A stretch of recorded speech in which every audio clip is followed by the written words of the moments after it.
आप सभी स्टूडेंट्स को 26 जनवरी की हार्दिक शुभकामनाएं देता हूं। और जो कार्यक्रम चल रहा है बड़े खूबसूरत तरीके से, जो बच्चों का कार्यक्रम है, बड़ा अच्छा लग रहा है कि ऐसा लग रहा है कि हम क्या बोले। तो ये आपके जो पहले शिक्षक हैं उनका एक काम है जो आपको दिख रहा। लेकिन इस अवसर पर जो 26 जनवरी है वो कैसे मनाया जाए और कैसे इसको सेलिब्रेट किया जाए, ये 72 वह हमारा गणतंत्र दिवस है। इसके पीछे बहुत बड़ी एक कार्य पद्धति है जो हमारे संविधान बना, और संविधान के माध्यम से 1950 को जो हमारा ये संविधान है, ये हमारे देश ने इसको अंगीकृत किया। और तब से जो हमारा देश था बिना संविधान के चलता था, जो ट्रेडिशनल आधार पर चलता था, उसको एक औपचारिक तरीके से नियमों की जरूरत थी। और उस नियमों की एक किताब जिसको भारतीय संविधान कहा जाता है उसको अंगीकृत किया गया, और उसी के आधार पर 26 जनवरी को सेलिब्रेट किया जाता है। बच्चों, कभी कभी जब तक हम राजकीय सेवा में आए तो बहुत सारी जो हमें ट्रेनिंग मिली उसके तहत हमको बहुत ज़्यादा जो शब्दावली ऐसी रखनी पड़ती है किसी को आघात ना पहुंचे। लेकिन फिर भी कुछ कविता के माध्यम से सुबह मैंने कुछ लिखने की कोशिश करी, और जो ये शब्द है उनको मनमाने तरीके से मैंने अरेंज किया है, और इससे किसी को कष्ट पहुंचे तो उसके लिए क्षमा प्रार्थी हूं। जैसा कि माहौल है हमारे परिदेश का, जो भी क्षेत्र है, चाहे शिक्षा क्षेत्र है, चिकित्सा क्षेत्र है, इंजीनियरिंग का क्षेत्र है, हर क्षेत्र में लीडर्स होते हैं। लीडर्स को हमने क्या है, बस ये मान लिया कि राजनीतिक जो नेता होते हैं वही लीडर होता है। वो लीडर नहीं है, बल्कि हर एक क्षेत्र में जैसे शिक्षा का लीडर है, एक अगर प्रिंसिपल है तो वो उसका लीडर है, तो अपने संस्थान को कैसे अच्छा चलाता है तो वो लीडर है। जो चिकित्सा संस्थान है उसका कोई लीडर होगा, उसका हेड है, वो उसका लीडर है। तो ऐसे जो हमारे बच्चे हैं वो भी अपने अपने विद्यालय के आगामी भावी नेता हैं और लीडर हैं।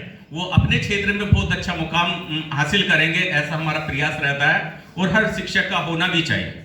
लेकिन जो हमारा इनपुट है आज के दौर में, हम व्हाट्सएप पे, सोशल मीडिया पे बहुत सारी ऐसी चीजें देखते हैं कि वो फेक होती हैं।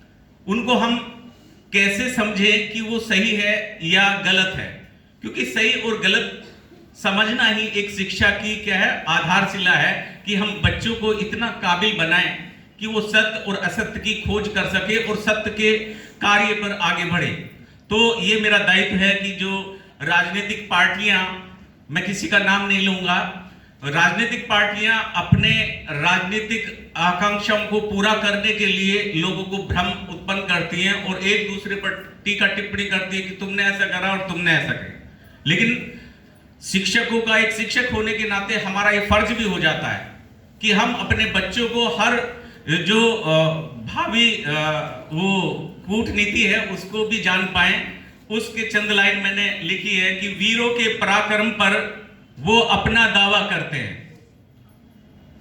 वीरों के पराक्रम पर वो अपना दावा करते हैं। कभी कभी होता है ना, कोई हमारी लड़ाई हुई और हमारी सेना ने शौर्य दिखाया उसको, तो उसका क्या, लड़े वो, लेकिन श्रेय नेताओं को चाहिए।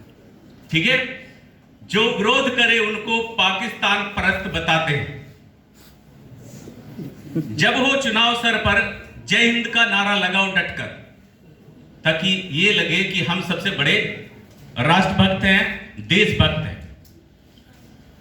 जब दिख नहीं रहा हो रास्ता तो जाओ पाकिस्तान चीन, एक है रास्ता। वहां की कोई बात उठा लो तो मूल मुद्दे हैं उनको भटका दो।